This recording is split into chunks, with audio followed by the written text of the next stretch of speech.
Salut tout le monde, on se retrouve aujourd'hui pour une nouvelle vidéo sur la chaîne. Aujourd'hui j'avais envie de vous faire un concept que j'adore sur les chaînes booktube que je suis, mais que je n'ai jamais fait sur ma chaîne et je me suis dit que c'était peut-être le moment de me lancer.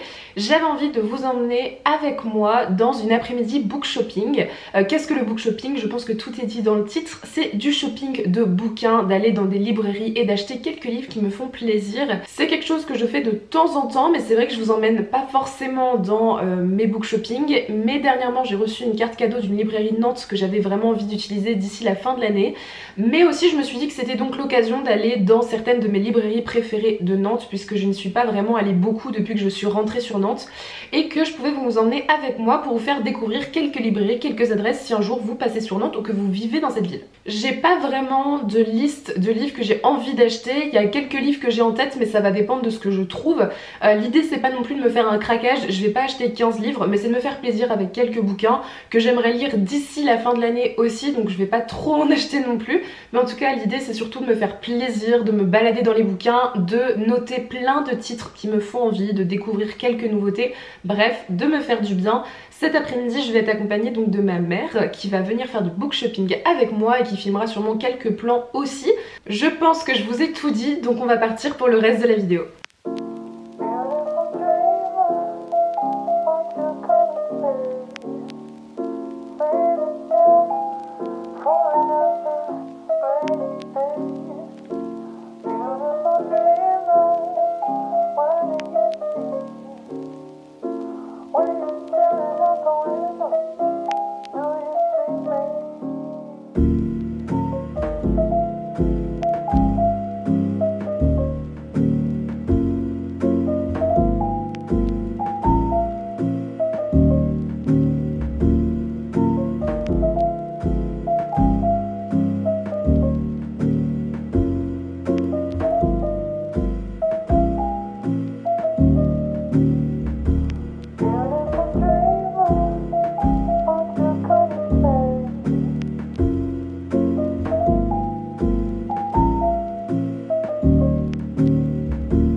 Du book shopping et du coup je reviens vers vous pour vous faire le petit book haul de ce vlog. Je pensais qu'il serait petit et en l'occurrence j'ai quand même 7 livres à vous montrer et dont j'avais envie de vous parler. Alors oui, j'ai craqué clairement sur pas mal de bouquins, j'ai craqué sur 6 livres et ma mère m'en a offert un. Donc comme vous l'avez vu juste avant, je suis allée dans 3 librairies, donc la librairie Une vie devant soi, la librairie La Durance et la librairie de La Talente. Je vais vous présenter les livres que j'ai achetés dans chacune des librairies. J'ai commencé avec la librairie La vie devant soi, qui est une librairie généraliste à Nantes, qui est très mignonne, très cosy. C'était la première fois que j'y allais et j'avais une carte cadeau là-bas d'une trentaine d'euros. Donc je me suis fait plaisir en achetant 3 bouquins. Ils ont un large choix de titres, que ce soit de la non-fiction, littérature contemporaine, française, étrangère ou encore SF fantasy, mais aussi un peu de jeunesse. Donc je me suis fait plaisir avec des titres assez variés. J'ai notamment acheté la suite de la saga Blackwater, donc de Michael McDowell. Donc ici c'est le 3e tome, donc La Maison aux éditions Monsieur Toussaint Louverture. Encore une fois, et des couvertures absolument magnifiques. C'était un peu un de mes incontournables finalement de ce book shopping. Je m'étais dit que peu importe la librairie, je m'achèterais la suite de cette saga parce que je veux la continuer. J'aimerais beaucoup lire ce 3e tome, voire même le 4e d'ici la fin de l'année et finir la saga en 2023. J'ai très envie de continuer cette saga qui est une saga assez sombre, je dirais pas d'horreur mais avec une pointe de fantastique, historique qui se passe au début du XXe siècle. On est dans la ville de Perdido et on est dans une famille qui va subir la crue dans sa ville, une grande crue, et lors de cette crue, une jeune femme, Eleanor, va apparaître dans leur vie et va semer un peu de troubles et de tensions dans la famille. Je vous en dirai évidemment pas plus, en tout cas les 2 premiers tomes ont été de très très bonnes lectures. J'ai envie de continuer cette saga qui est quand même très courte, qui est absolument sublime et qui, je pense, donne vraiment des bonnes vibes pour la période automnale et même d'Halloween. On continue avec les mondes de l'imaginaire, avec de la science-fiction. J'ai enfin craqué pour La Parabole du Summer de Octavia E. Butler, ici dans Les Poches du Diable Vauvert. C'est un classique de la science-fiction qui a été réédité il n'y a pas si longtemps que ça aux éditions du Diable Vauvert, qui me fait très envie depuis un moment, et j'ai enfin craqué donc avec ce premier tome d'une trilogie qui ne sera jamais terminée puisque l'autrice est malheureusement décédée suite à l'écriture du tome 2. Elle n'a jamais pu écrire en tout cas le tome 3, donc il n'y a que 2 tomes à cette saga qui a reçu de nombreux prix de science-fiction. C'est une autrice qui est extrêmement reconnue. Ici dans ce roman on est en 2024, donc dans 2 ans, et on va suivre le nouveau président des États-Unis qui va déclencher une crise sans pareil entre dérèglement climatique, violence, épidémie, pauvreté. Bref, c'est un peu la catastrophe, on va pas se mentir. Et on va suivre la fille d'un pasteur noir qui est atteint d'hyper-empathie et qui va décider d'entamer la rédaction d'une Bible d'espoir et d'humanité qu'elle appelle le livre des vivants. Alors il faut savoir que Octavia E. Butler, comme je vous l'ai dit, c'est une autrice qui est très reconnue internationalement, mais surtout aussi aux États-Unis dans la science-fiction. Elle est afro-américaine et c'est une petite fille d'esclave qui est la première écrivaine de science-fiction qui a été honorée en 95 du prix Génie de la Fondation Mark Arthur Grant pour cet ouvrage qu'elle a écrit et le 2e tome.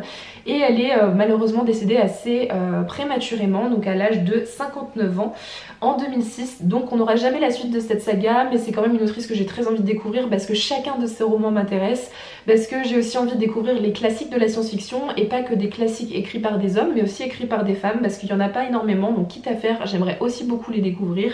Ce sera le cas avec cette autrice. Et enfin, le 3e livre que j'ai acheté dans cette librairie, c'est un livre de non-fiction. Vous savez que j'apprécie tout particulièrement ce genre et je m'étais dit que ça pouvait être l'occasion d'acheter un livre de ce style puisque ça fait un moment que j'en avais pas acheté.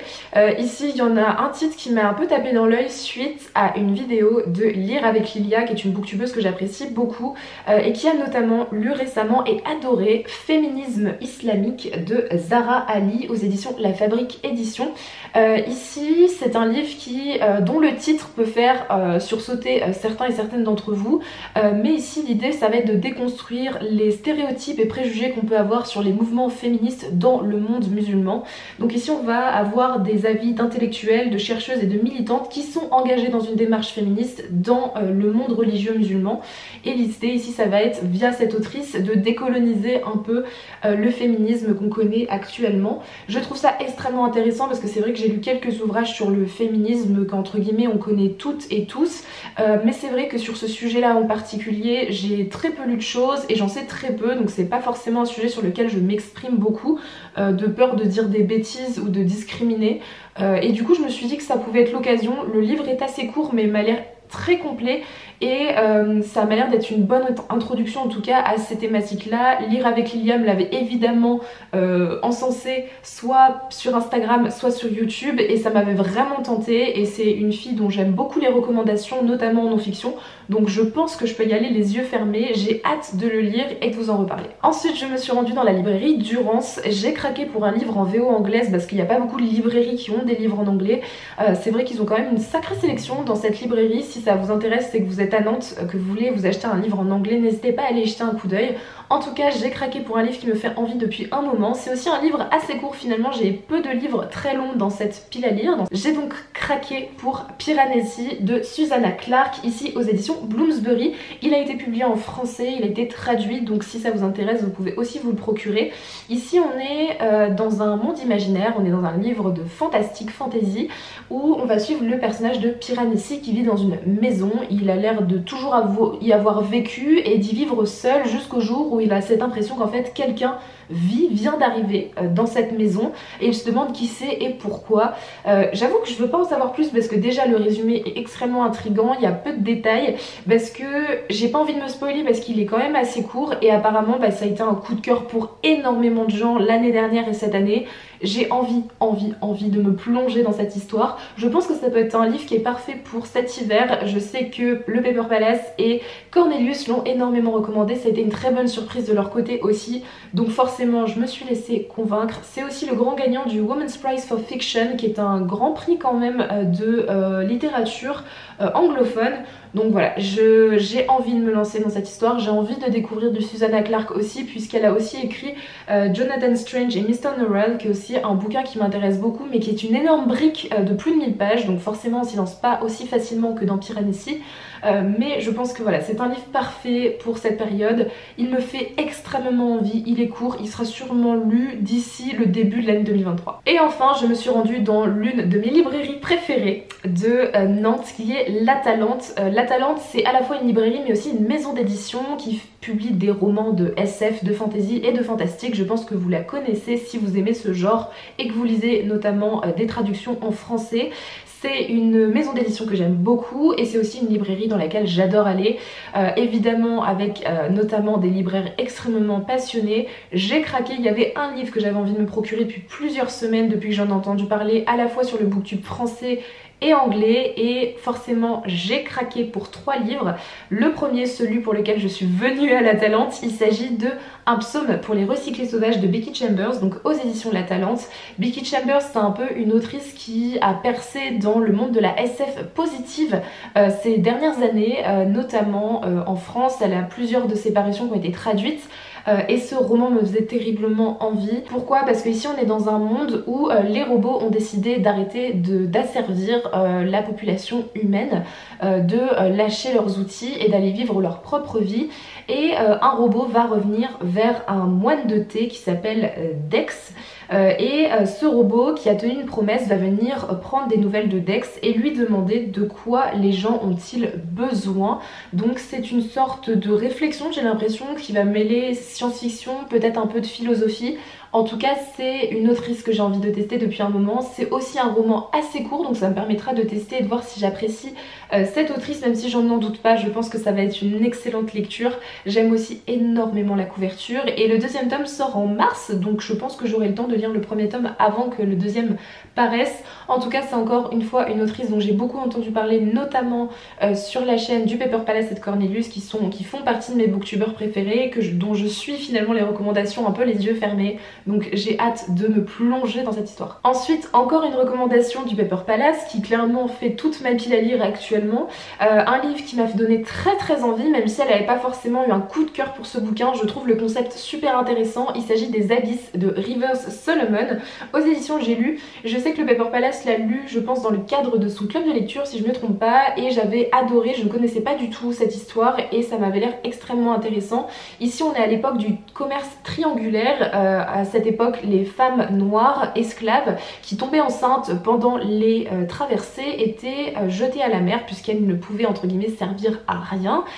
Et en fait, Rivers Solomon ici a essayé d'imaginer une alternative, que ces femmes en fait auraient réussi à survivre et à faire naître leurs enfants dans une sorte d'humanité parallèle dans l'océan, qui serait en fait le début, le commencement des sirènes.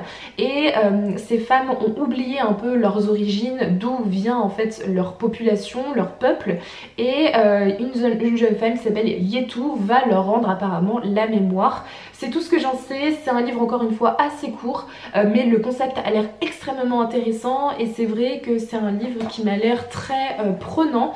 C'est le deuxième livre de cet auteur, donc j'ai hâte de voir ce que peut donner son écriture, son histoire et ses personnages. Et enfin, le dernier livre, c'est un livre que ma mère m'a offert quand on était à La Talente. Je lui ai présenté Becky Chambers avec donc Un psaume pour les recyclés sauvages, et donc je lui ai dit qu'elle avait écrit d'autres bouquins et je lui en ai tendu un pour lui montrer, et en fait elle a lu le résumé et a eu très envie de le lire aussi.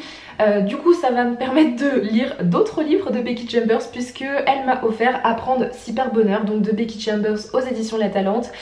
Donc c'est un autre roman, cette fois-ci en one shot de cette autrice, qui est toujours un roman de la SF positive où ici on va suivre une embarcation de 4 astronautes qui sont partis explorer des planètes qui sont susceptibles d'abriter la vie. Donc j'en sais pas plus, je ne veux pas en savoir plus, le roman est encore une fois assez court, mais je me dis que si j'ai aimé Un psaume pour les recyclés sauvages, je pense que j'apprécierai aussi celui-ci qui a été aussi fortement recommandé par les adorateurs de cette autrice. Donc j'ai hâte aussi de m'y plonger, je lirai sûrement Un psaume pour les recyclés sauvages avant celui-ci. Mais en tout cas il va attendre tranquillement dans ma pile à lire et je le lirai avec grand plaisir puisque je pense sincèrement que ça va être une excellente lecture. Voilà, je vous ai présenté tous les livres que j'ai achetés hier et qu'on m'a offert. Ça fait une sacrée sélection qui est assez variée avec de la SF, du fantastique fantasy, un peu de non-fiction et aussi un peu d'historique fantastique. Bref, ça me fait quand même pas mal de lectures d'ici la fin de l'année. Comme vous pouvez le voir, ce sont des livres qui sont assez courts, ce qui est très rare sur ma chaîne puisque je lis énormément de livres qui sont longs, qui font souvent plus de 400-500 pages. Donc j'ai pas l'habitude d'avoir finalement des livres aussi courts, mais je pense que ça va être de très bonnes lectures et ça va peut-être me permettre d'augmenter aussi mon challenge Goodreads d'ici la fin de l'année, ce qui pourrait être plutôt pas mal. En tout cas, je vais quand même maintenir ma pile à lire du Puppy Autumn Challenge, mais je vais peut-être insérer quelques-uns de ces bouquins dans mon challenge quand même parce qu'ils me font très envie et je pense qu'ils ne resteront pas très longtemps dans ma pile à lire. En tout cas, j'espère sincèrement que cette vidéo vous aura plu, qu'elle vous aura permis de découvrir quelques titres, de vous emmener avec moi dans quelques librairies de Nantes. N'hésitez pas parce qu'il y a quand même des sacrées belles librairies dans cette ville. J'aime beaucoup faire ce style de vidéo, en tout cas peut-être à refaire dans d'autres villes, de vous emmener dans mes sessions de book shopping. En attendant, je vous souhaite de très bonnes lectures et je vous dis à très bientôt dans une prochaine vidéo. Bye!